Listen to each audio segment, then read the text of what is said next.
bahagia, kamu bahagia. Perkenalkan, nama saya Efriani. Saya sudah menikah dan memiliki 3 orang anak. Hai, apa kabar kalian semua? Berharap tetap dalam keadaan baik ya. Terima kasih buat kamu yang setia menonton channel YouTube saya. Dan bagi kamu yang pertama kali hadir di video ini, hai, salam kenal. Dan please subscribe ya untuk boleh mendukung channel saya. Oke, dalam kesempatan kali ini saya mau berbagi tips lagi nih. Harapannya tips ini boleh bermanfaat bagi kalian semua yang sedang menata keuangan. Ingat, saya mau disclaimer dulu bahwa saya bukan ahli atau expert keuangan, tapi saya ahli dalam keuangan pribadi dan keluarga saya. Jadi tips ini itu berdasarkan dari pengalaman saya mengatur keuangan keluarga saya ya. Bagi buat kamu yang cocok, yuk silakan dilakukan. Bagi kamu yang kira-kira kurang menarik atau kurang cocok, ya mohon tulis di kolom komentar supaya kita saling berbagi ilmu ya.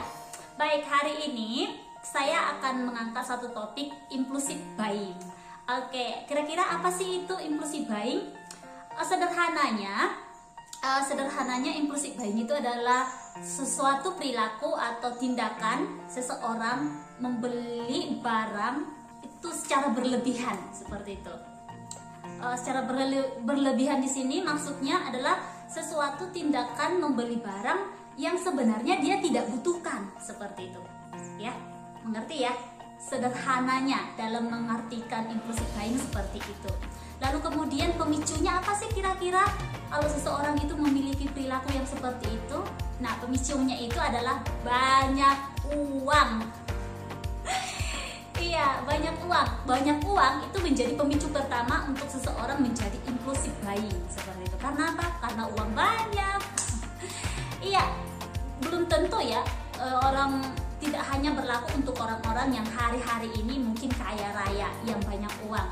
Nah, kita juga pernah ada di posisi yang merasa banyak uang. Nah, pada saat apakah kita itu merasa punya banyak uang?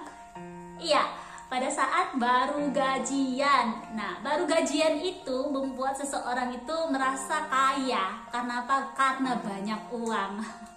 Nah, di orang-orang yang baru gajian itu pasti yang timbul mau belanja seperti itu. Nah, itulah ciri-ciri atau pemicu seseorang bisa impulsive buying ketika mereka punya banyak uang atau ketika mereka merasa punya banyak uang. Lalu yang kemudian pemicu yang kedua adalah stres. Ingat, hati-hati dengan stres. Stres bisa jadi sesuatu pemicu untuk kita menjadi impulsive buying, pemicu bagi kita untuk membeli sesuatu barang yang sebenarnya itu tidak kita butuhkan, seperti itu. Jadi koreksi apakah ketika kita membeli barang ini saya butuh atau karena memang saya lagi stres. Nah, ketika kita tahu kondisi kita memang lagi dalam stres, maka alangkah baiknya kita mencari tahu hal-hal apa yang membuat kita stres dan sebaiknya kita selesaikan. Karena kalau kita melarikan diri dari stres kita itu ke belanja itu hanya sementara, seperti itu. Itu tidak akan menyelesaikan pokok permasalahan yang membuat kita stres. Jadi alangkah baiknya ketika kita stres, selesaikan apa sih pemicu utama yang membuat saya stres, seperti itu. Jangan lari, oke? Itu adalah pemicu kedua. Yang pertama tadi ketika kita merasa banyak uang, yang kedua ketika kita stres, dan yang ketiga adalah lapar mata. Wajar dong kalau misalnya kita masuk ke sebuah toko, lalu kemudian melihat barang-barang terpajang dengan rapi, lalu kemudian atau kita masuk di aplikasi perbelanjaan, kita melihat barang-barangnya begitu menarik, lalu kita lapar mata, seperti itu. Nah, itu yang membuat seseorang juga menjadi impulsive buying. Nah, 3 hal ini yang terjadi pada saya.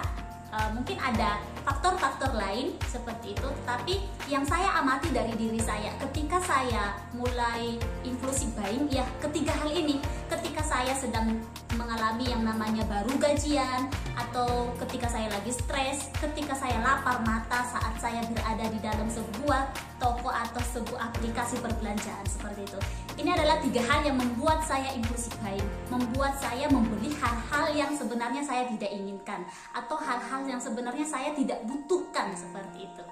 Nah, hari ini saya mau bagi tips bagi kamu, untuk kamu juga yang mungkin memiliki permasalahan seperti itu. Bagaimana caranya untuk kita bebas dari impulsive buying yang sering muncul dalam hidup kita. Yang pertama itu adalah tunggu. Tunggu, apapun pemicunya. Mungkin ketika kita lapar mata, melihat diskon seperti itu, melihat iklannya sepertinya menarik banget untuk kita langsung punya barang tersebut. Ingat, hal pertama yang harus kita lakukan untuk kita terhindar yaitu tunggu dulu. Tunggu. Barang itu tidak akan habis seperti itu ya. Jadi kita tunggu dulu. Tunggu yang pertama itu bisa jadi barang itu kita masukkan ke daftar perbelanjaan kita seperti itu. Jadi buat daftar-daftar perbelanjaan, kira-kira apa saja yang kita ingin belanjakan seperti itu.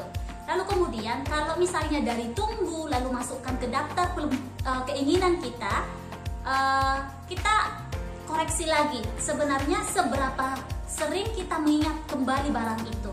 Ketika kita hanya lapar mata lalu kita memasukkannya ke dalam list kita, sebenarnya kalau kita tidak butuh itu akan hilang gitu, akan hilang dari pikiran kita. Tapi kalau misalnya yang kita daftar ke list itu sesuatu yang kita butuhkan, maka pada saat kita mau melakukan aktivitas, kok rasanya butuh ya.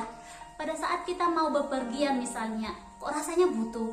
Pada saat kita mau kerja, kok rasanya butuh, seperti itu. Jadi itu adalah satu hal yang membuat kita jadi mengetahui, oh ternyata barang ini adalah sesuatu yang saya butuhkan, atau oh barang ini sebenarnya kalau saya tidak beli juga tidak akan apa-apa gitu ya, tidak akan mengganggu aktivitas saya gitu. Jadi dari tunggu itu kita akan mengetahui apakah barang ini benar-benar kita butuhkan atau tidak kita butuhkan. Jadi langkah pertama adalah tunggu, jangan langsung dibeli. Yang kedua adalah ingat pada tujuan kita menabung. Misalnya hari ini kita sedang membutuhkan atau menabung untuk skincare. Skincare baru untuk para wanita itu agak mahal ya.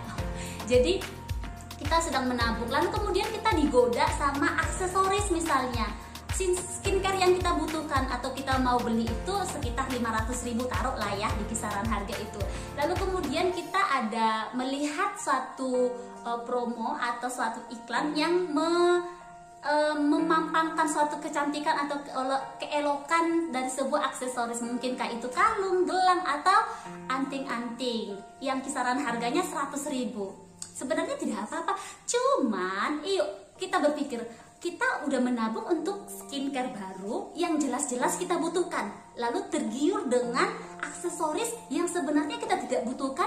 Tapi kalau kita mengeluarkan uangnya untuk aksesoris tersebut, maka tujuan kita tadi akan lebih lama lagi untuk terkumpulnya seperti itu. 100.000 kita melayang, padahal untuk membeli skincare yang kita butuhkan, ketika kita mungkin langsung menabung untuk skincare itu 100.000, kita hanya butuh 400.000 lagi seperti itu. Jadi kalau kita tidak mengingat tujuan kita, lalu kita secara impulsif untuk membeli barang-barang yang lain, maka kita akan lebih lama lagi di dalam mencapai tujuan dari kita menabung. Ingat ya, selalu fokus pada tujuan dulu. Oke, jadi kalau kita sudah fokus pada tujuan, maka impulsif buying tidak akan terjadi karena kita akan mengutamakan tujuan kita. Tujuan ini juga akan membantu kita keluar dari hal-hal atau mengetahui hal-hal mana yang kita butuhkan dan hal-hal mana yang tidak kita butuhkan. Oke, langsung saja ke tips yang ketiga. Karena tadi pemicu utama atau salah satu pemicu orang impulsif buying adalah ketika seseorang merasa punya banyak uang. Nah, hal pertama yang harus kita lakukan adalah budgeting. Nah, ketika kita sudah memiliki atau sudah mendapatkan atau baru gajian, maka lakukan budgeting. Kelompokkan pengeluaran-pengeluaran mana yang harus perlu diutamakan, mana yang perlu ditabung, dan mana yang untuk have fun atau untuk bersenang-senang, seperti itu. Jadi ketika kita sudah budgeting dana dari setiap gaji kita, maka itu akan menjadi patokan kita untuk tidak lari dari budgeting itu, seperti itu, atau fokus kepada tujuan keuangan kita pada saat itu, seperti itu. Ini adalah tips ketiga untuk kita lepas dari impulsive buying. Lalu kemudian yang keempat adalah kalau saya ya langsung persentasekan. Saya langsung akan mempersenkan nominal pengeluaran saya terhadap gaji yang saya miliki. Misalnya bagi kita yang memiliki gaji 1 juta, maka 100.000 itu adalah 10% dari gaji kita. Nah, kalau misalnya harga-harga 100.000 itu di luaran sana itu tidak akan dapat apa-apa, seperti itu ya kan. Mengingat harga barang yang sudah semakin meninggi. Jadi langsung diingat, langsung dipersenkan. Kalau misalnya saya keluarkan 100.000, ini sudah 10% dari gaji saya. 10% itu wow gitu ya. Jadi coba diingat-ingat atau langsung deh dipersenkan. Kalau saya mengeluarkan segini, itu sudah sekian persen dari gaji yang saya terima, seperti itu. Itu juga akan mengerem kita, khususnya saya, untuk melakukan impulsive buying dalam kehidupan sehari-hari. Oke, yang terakhir adalah tips yang paling menantang. Yang paling menantang yang saya bagikan bagi kalian, dan semoga ini juga sangat membantu bagi kita yang hari-hari ini impulsive buying. Yang kelima, tips saya adalah menabung. Jadi ketika kita mungkin tergoda untuk membeli satu barang, misalnya tadi aksesoris 100.000, lalu kita ingin mengeluarkannya, tapi ingat dengan langkah-langkah tadi kita akan menabung harga barang yang ingin kita beli, seperti itu. Jadi misalnya aksesoris tadi 100.000, maka tabung 100.000 itu anggap saja kamu membeli barang itu dan keluarkan uangnya, gitu ya. Keluarkan uangnya dari dompetmu, tapi buat di dalam satu celengan khusus. Nanti kita lihat, ketika kamu sudah benar-benar melatih habit ini, melatih hal ini, lihat deh berapa banyak uang yang kamu hasilkan kira-kira ketika kamu impulsive buying. Misalnya hari ini, bulan ini, misalnya saya lapar mata terhadap satu aksesoris, ingin banget beli, lalu kita keluarkan uang sebesar atau sejumlah aksesoris itu kita masukkan ke celengan. Oke? Lalu kemudian berikutnya mungkin kita kok jajanan ini kok enak banget ya, kayaknya kalau dimakan gitu. Kopi ini kok kayaknya menantang banget deh untuk dinikmati, seperti itu. Keluarkan uang dari total harga jajanan tadi, masukkan ke celengan, lalu kemudian nanti coba dicek 1 bulan atau 3 bulan itu seberapa banyak sih sebenarnya hal-hal yang tidak perlu kita beli tapi kita beli selama ini. Surprise, kejutan, malah kita akan dapat sesuatu income atau sesuatu manfaat, pokoknya manfaat banget deh. Sesuatu yang sudah seharusnya hangus tapi ternyata masih ada gitu. Nah, kamu akan terkejut dengan hasilnya. Ini adalah tips saya, semoga bermanfaat bagi kamu yang hari-hari ini sedang ingin bebas dari impulsive buying atau ingin bebas dari kebiasaan-kebiasaan buruk saat berbelanja. Oke, harapannya semua tips tadi bisa bermanfaat bagi kamu semua, dan tolong tetap setia menonton YouTube ini, dan please subscribe, please share ke berbagai sosial media yang kamu punya ya, untuk boleh menginspirasi orang-orang yang mungkin hari ini butuh tips-tips seperti yang saya bagikan. Terima kasih semuanya. Bye.